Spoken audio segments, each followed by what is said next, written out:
Hoi. Abang anu toren tuh. Toko-toko yang buka pintu. Kitchen tuh yang mandel tuh.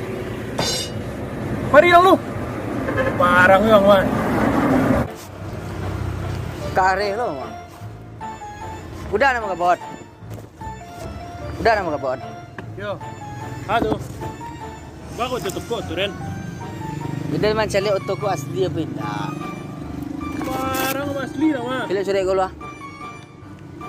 Sudah aku. Tadi ya lalu. Lah, tanda tangan lah. Kalau baca lihat mana dia nyuruh mancaliak nama macoro. Tanda tangan sudah kau. Dan baca lo lain tahu Den. Ya kalau ada suruh mancaliak nama macoro. Ada letting, orang cuy tak tahu tangan, tapi dia baca lu. Ah, baca je kau sekali ah.